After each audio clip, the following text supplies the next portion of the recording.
Shalom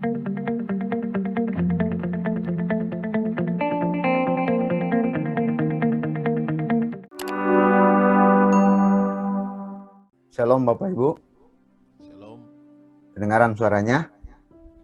Yes. Sebelum masuk dalam pembacaan firman Tuhan, walaupun tadi sudah didoakan, tetapi kita tetap berdoa meminta bimbingan dan tuntunan daripada Roh Kudus. Langsung aja kita berdoa. Bapa, dalam nama Yesus, kami bersyukur untuk pagi hari ini. Saatnya kami akan merenungkan sabda firman-Mu. Urapi kami semua, supaya apa yang kami baca, kami praktekkan dalam kehidupan kami sehari-hari. Bahkan firman itu menguatkan kami dan meneguhkan kami. Dalam nama Yesus Kristus, firman yang hidup. Haleluya. Amin. Bapak Ibu yang dikasihi dalam Tuhan kita Yesus Kristus, pagi hari ini kita akan merenungkan firman Tuhan yang saya kasih tema tentang memahami cobaan hidup. Memahami cobaan hidup. Ayat yang kita menjadi landasan untuk kita merenungkannya adalah Yakobus 1 ayat 2 sampai 3.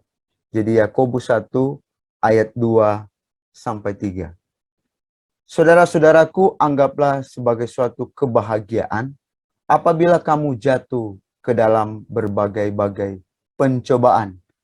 Sebab kamu tahu bahwa ujian terhadap imanmu itu menghasilkan ketekunan. Saya ulang lagi dan kita renungi baik-baik kalimat atau ungkapan dari Rasul Yakobus ini. Saudara-saudaraku, anggaplah sebagai suatu kebahagiaan apabila kamu jatuh dalam berbagai-bagai pencobaan. Sebab kamu tahu bahwa ujian terhadap imanmu itu menghasilkan ketekunan. Bapak Ibu yang dikasihi dalam Tuhan kita Yesus Kristus, minta maaf baru seminggu saya nggak pernah muncul karena minggu yang lalu membantu teman-teman di sekolah saya, khususnya tempat alma mater saya di mana saya sekolah dulu.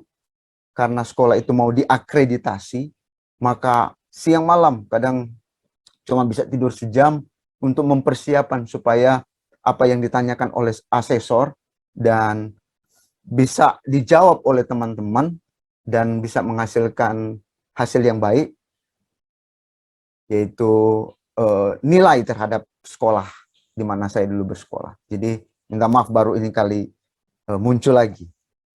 Nah, Bapak Ibu yang di dalam Tuhan kita Yesus Kristus, kalau kita membaca ayat ini, siapa sih yang tidak pernah mengalami yang namanya cobaan atau pergumulan atau masalah dalam hidup kita masing-masing? Siapa yang nggak pernah? Semua pasti pernah mengalaminya. Semua pasti pernah mengalaminya.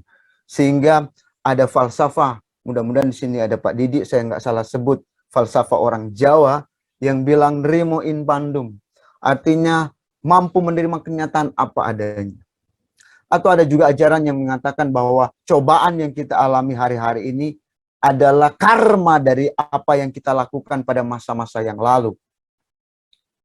Bahkan orang-orang sekarang yang hidupnya serba instan, ingin supaya pencobaan atau pergumulan atau masalah yang dialami cepat-cepat berlalu dan cepat-cepat berakhir. Kalau Bapak Ibu perhatikan Yakobus 1 ayat 2 sampai 3 di sini, sepertinya ada yang aneh. Apa anehnya? Karena di situ diawali dengan sebuah kalimat yang dibilang begini. Saudara-saudaraku, anggaplah suatu kebahagiaan apabila kamu jatuh dalam berbagai-bagai pencobaan. Bagaimana mungkin orang berbahagia kalau dia mengalami sebuah cobaan? Apa yang terjadi kalau orang itu sakit? Apakah saya akan berkata saya bahagia?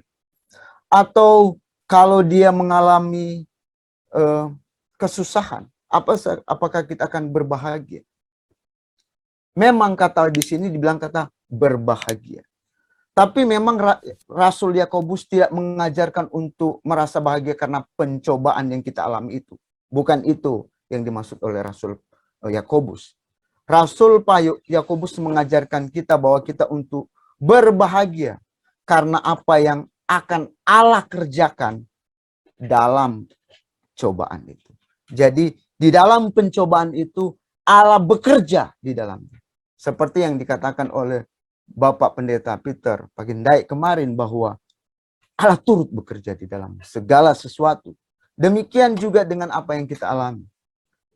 Cobaan, masalah, Allah ada di dalamnya. Itu yang membuat kita berbahagia. Jadi waktu kita menghadapi masalah, pergumulan hidup, kita tahu Tuhan ada di situ. Nah, untuk memahami ayat ini atau pembacaan kita ini, kita cari tahu dulu sih, apa itu cobaan atau apa itu pencobaan. Dalam bahasa Indonesia dan bahasa Inggris ada perbedaan mendasar antara mencobai atau to tempt dengan menguji, to test, to prove. Tetapi tidak demikian dalam bahasa Ibrani dan Yunani. Dalam pemahaman bahasa Indonesia maupun bahasa Inggris, menguji berhubungan dengan kualitas tulen atau palsu, murni atau tidak, dan sebagainya. Sedangkan mencobai adalah tindakan sebaliknya, mengubah agar kualitas semula berubah. Artinya kebalikan dari kata menguji. Sehingga setiap kali kita sampai ke kata ini, kita selalu membeda-bedakan. Oh, kalau menguji datang dari Tuhan, kalau mencobai datang daripada iblis. Itu dalam pemahaman bahasa Indonesia. Sehingga dalam nalar bahasa Indonesia dan bahasa Inggris, kita tidak bisa memakai kedua kata ini. Karena kita harus melihatnya dalam bahasa Ibrani dan Yunani. Kembali ke kata asal.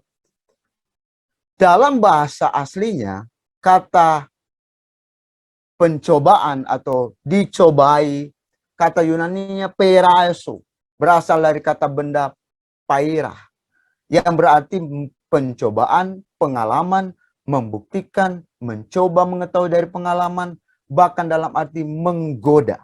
Jadi kata peira atau peaso dalam Septuaginta, khususnya dalam Perjanjian Lama, waktu Hawa mengambil buah, itu bisa diartikan digoda oleh iblis memakai kata perauso atau peira.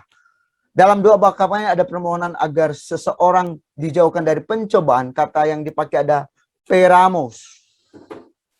Dari kata dasar piraso sama lagi. Jadi perauso ini adalah bukan cuma bicara ujian dan cobaan, tapi penggabungannya di dalam kata peramos itu. Dan ujian dan cobaan itu berlangsung terus-menerus. Secara kontekstual mengandung dua makna utama, yaitu mencoba apakah sesuatu dapat dilakukan, mencoba dalam arti menguji kualitas dengan tujuan baik dan buruk seperti menguji iman atau menjatuhkan iman. Dalam bahasa Ibrani pun kata nisa atau naza, menguji, mencobai, tidak ada perbedaannya. Bagaimana kita mengetahui apakah itu ujian atau cobaan? Karena kata ini sama, maka kita cuma akan melihat dari konteks pembacaan.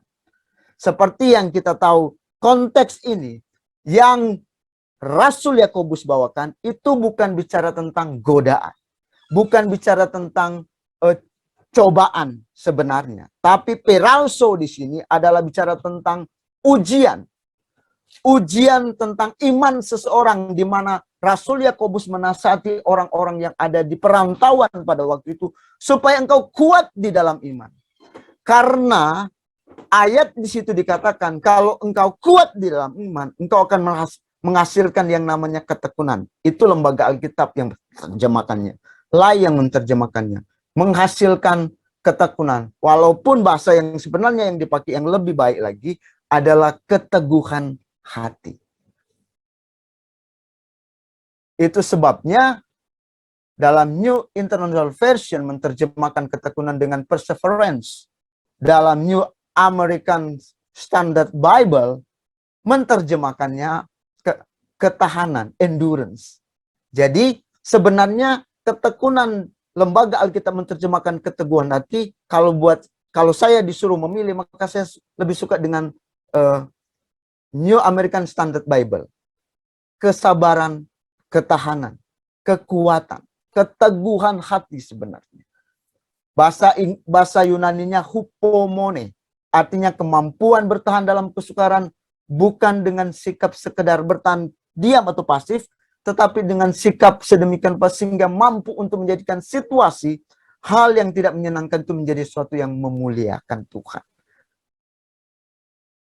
Kata ini yang membuat kita bisa menarik kesimpulan bahwa cobaan yang diungkapkan oleh Rasul Yakobus di atas adalah ujian iman. Karena bicara tentang menghasilkan sebuah keteguhan hati atau ketekunan atau endurance. Waktu pergumulan datang, masalah datang. Kalau kita kuat, maka kita akan menghasilkan yang namanya keteguhan hati. Nah, Bapak Ibu yang dikasih dalam Tuhan kita Yesus Kristus. Kalau kita sudah nangkep bahwa cobaan yang diungkapkan oleh Rasul adalah lebih pada hal menguji iman seseorang sehingga menghasilkan yang namanya hupomane. Walaupun kita tahu ada banyak cara orang, sikap orang dalam menghadapi setiap pergumulan, apalagi hari-hari ini. Dalam menghadapi cobaan. Yang pertama, mungkin kita bisa marah atau saudara bisa marah, jengkel, bersungut-sungut, lari ke dalam dosa, mundur dari Tuhan, atau bahkan murtad. Dan itu bukan ketekunan, bukan endurance, bukan keteguhan hati, bukan hupomane. Hari-hari ini waktu kita mengalami kesulitan, mungkin kita bisa marah sama Tuhan, kita bisa jengkel dengan keadaan sekitar, kita bisa bersungut-sungut untuk tidak datang beribadah. Kita mungkin juga daripada kepalang basah udah susah, ya udah kita cemplungin diri aja ke dalam dosa. Atau kita mundur dari Tuhan dan berkata, Tuhan kok tidak pernah tolong. Corona tidak pernah berakhir, sehingga kesulitan ekonomi semakin terasa. Dan itu bukan menghasilkan yang namanya ketekunan. Atau ada cara yang lain sikap kita dalam menghadapi cobaan. Kita bertahan secara pasif, diam artinya tidak marah-marah, tidak bersungut-sungut, lebih baik dari poin yang di atas. Tapi ini juga belum termasuk yang namanya hupomane, keteguhan hati, atau yang namanya endurance. Bukan itu. Karena biasanya kalau kita udah diam berarti istilahnya yang seperti falsafah orang Jawa tadi bilang, nerimoin pandum, ya sudahlah, begini sudah begini ya mau bilang apa, keadaan sudah seperti ini ya, menyerah artinya. Tapi dia nggak marah-marah dalam hal ini. Namun biasanya yang terjadi dalam kehidupan orang waktu menghadapi pencobaan, contohnya ini, dia sebenarnya dari dalam menolaknya. Cuma dia nggak mau ngomong. Jadi dia tenang, diam. Padahal di sini sebenarnya bergejolak. Atau yang ketiga, saudara tetap bersuka cita, memuji, bersyukur kepada Tuhan untuk tetap hidup bagi kemuliaan Tuhan. Bapak Ibu bisa baca dalam Kisah 16 ayat 25, Paulus dan Silas di penjara. Nabi Habakuk 3 ayat 17 sampai 18. Inilah ketekunan yang dimaksud, keteguhan. Ada cobaan memang. Tapi kalau kita tetap bertahan, maka itu yang namanya endurance. Jadi cobaan itu datang, pergumulan itu datang supaya menguatkan kita, menghasilkan yang namanya ketekunan. Tapi saya lebih suka pakai kata endurance, ketabahan, kesabaran, hupomane. Supaya besok-besok waktu kita mengalami lagi pergumulan sama saya, kita bisa bilang dalam diri kita sendiri, saya sudah mengalami, saya bisa kuat, saya bisa melewati. Sama dengan hari-hari ini, hari-hari yang sulit, saya percaya kita bisa kuat. Pak Peter Fagendai bilang bahwa segala sesuatu di muka bumi ini dia berdasarkan firman Tuhan. Tidak ada yang baru, semua berulang. Buat saya bukan cuma pergumulan sebenarnya. Model baju pun atau dasi pun tetap tidak ada yang baru, semuanya berulang. Waktu saya masih di kampung dan diteguhkan sebagai sidi jemaat, pakai putih hitam, dasi, cari dasi warna hitam yang lebarnya 2 jari. Itu ngetop tahun 93 dan 92. Tapi setelah masuk sekolah teologi ya, dasi yang lebar 2 jari udah nggak ngetop lagi, maunya dasi yang lebar-lebar. Udah nggak ngetop. Masuk tahun 2019, waktu singers, maunya cari dasi yang 2 jari. Karena semuanya berulang, nggak ada yang baru. Demikian juga dengan pergumulan. Kalau kita tahu bahwa pergumulan yang kita alami, Sebenarnya tidak ada yang baru juga. Semuanya berulang dan berulang. Itu sebabnya ya Rasul Yakobus menasihati kita supaya tetap bertahan sehingga menghasilkan yang namanya hupomone. Bapak Ibu yang dikasih dalam Tuhan kita Yesus Kristus.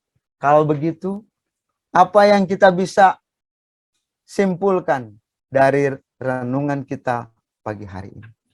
Yang pertama, cobaan itu ada waktunya atau ada batasnya. Setelah waktu atau batasnya lewat, disitulah cobaan itu berakhir atau Tuhan menjawab doa kita. Kenapa saya bilang ada batasnya, ada waktunya? Karena di situ dibilang menghasilkan yang namanya endurance, ketahanan, kekuatan. Berarti Tuhan sangat tahu waktu ujian atau cobaan itu datang. Sampai batas mana. Dia uji kita, kuatkan endurance kita, tapi tetap ada batasnya. Kalau saya mau kasih ilustrasi poin pertama ini seperti ini Bapak Ibu. Tuhan menguji, misalnya, Tuhan menguji Pak Fanto. Dari tanggal 1 Agustus sampai 31 Agustus. Jadi saya ulang lagi supaya bisa Bapak Ibu nangkep nih. Tuhan menguji Pak Fanto dari tanggal 1 Agustus sampai 31 Agustus. Pertanyaannya begini. Di antara tanggal itu, 2, 3, 4, sampai 29, apakah doa yang dipanjatkan oleh Pak Fanto dijawab oleh Tuhan? Mungkin Bapak Ibu akan bilang, oh dijawab dong. Dijawab. Buat saya, justru tidak. Tuhan tidak akan menjawab di tanggal-tanggal itu. Tapi kalau Tuhan dengar, iya. Kenapa? Masa ujian Pak Fanto belum selesai. Itu juga yang kita alami hari-hari ini. Kalau cobaan dan ujian itu belum selesai, berarti masa itu belum lewat. Bapak Ibu mungkin akan bertanya kepada saya, kalau begitu, bagaimana kita tahu bahwa ujian itu selesai? Lihatlah kalau doa kita sudah mulai terjawab dan diselesaikan oleh Tuhan. Bapak Ibu akan bertanya kepada saya, apakah corona ini pasti berakhir? Pasti berakhir. Kita nggak tahu batasnya. Kita berdoa sekarang. Jawabannya belum kelihatan sama sekali. Tapi pasti berakhir. Dan Tuhan sangat mendengar. Dan di antara tanggal 2 sampai 29, itulah yang kita kenal dengan keteguhan hati. Endurance itu ada. Jadi cobaan itu ada batasnya, ada waktunya. Nggak perlu usah khawatir, nggak usah perlu takut. Karena pasti berakhir. Kapan kita memang tidak tahu. Tapi lihatlah, jika doa itu mulai terjawab, disitulah batasnya sudah berakhir. Kita sudah kuat berarti. Kalau misalnya corona ini belum berakhir, berarti ada maksud Tuhan. Tuhan lagi bekerja di dalamnya untuk memberikan kekuatan buat kita. Poin yang kedua, cobaan itu datang untuk memampukan kita menerima dan tetap bersyukur. Sehingga endurance itu semakin ada, semakin ada, semakin ada, semakin ada. Dan kita akan semakin kuat menghadapi setiap pergumulan yang ada. Hari-hari ini memang sulit, tapi saya percaya nasihat Rasul Yakobus memberikan kekuatan buat kita. Jika kita tetap bertahan, maka itu akan menghasilkan keteguhan hati. Hupomone buat kita semua. Amin.